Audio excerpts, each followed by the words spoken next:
It is my absolute pleasure to be joined today by author Gregory A. Schnitzler. He is the author of the newly released book, Black Capitalism 1971, Today, Tomorrow.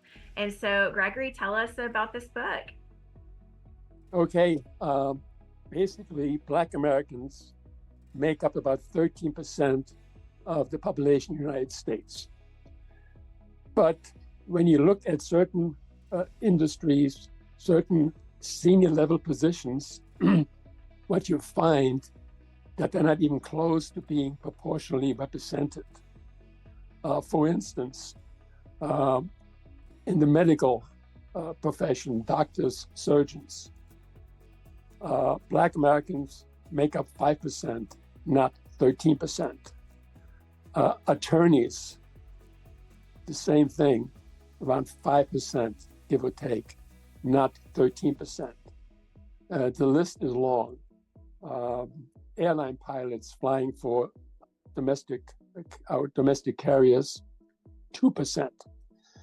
And so when I look back to 1971, when I wrote my MBA thesis on this subject, things have improved, but they're nowhere near where they should be at this point in time.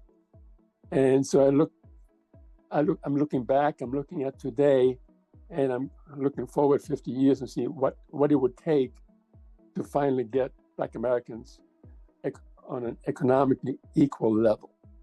That is fascinating. So, what was your inspiration for actually turning that into a book? Well, first inspiration came when I worked on Wall Street in the 1970s, worked for a number of small firms, also worked for a company that you may have heard of, Goldman Sachs, for 4 years.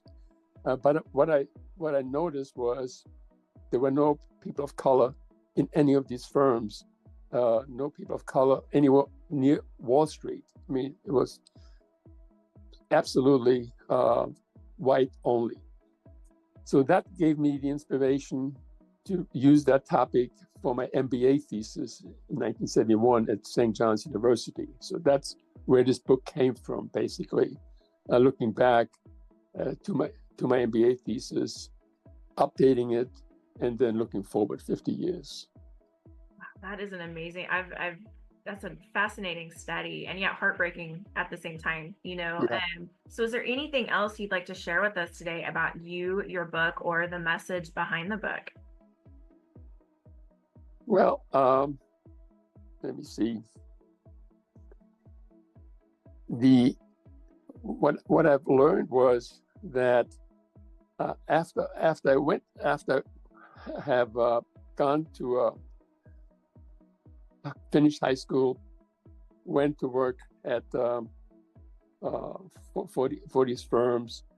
I had some Black friends that applied for positions on Wall Street, and again, they were very qualified, never got the job. So what inspired me, why I wrote this book, it was a phone call I got from a friend of mine right before the pandemic. And he told me, guess what? I'm going to write a book. And I said, on what subject?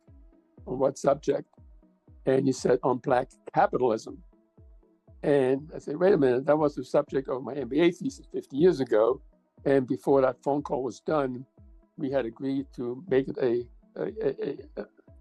write it together, make it something that we could both contribute to. What happened was some personal issues that came up in his life. He was unable to continue with that effort. That's when I took it upon myself to write the book on my own. So basically, that's how this book was born. After I got a phone call from somebody who was going to write it before I did, and I never thought about writing it until that phone call came. That phone call came. Well, I love the message behind this and the difference that you're trying to make. We want to let everyone know that this book is available online everywhere books are sold. It's available on Amazon, online at Barnes & Noble, Reader House, and Apple Books. It's available at all of those places. please pick up this book today. And Gregory, I appreciate your heart, appreciate the message behind your book, and we look forward to seeing great things from you soon. Me too. I hope so too. Thank you.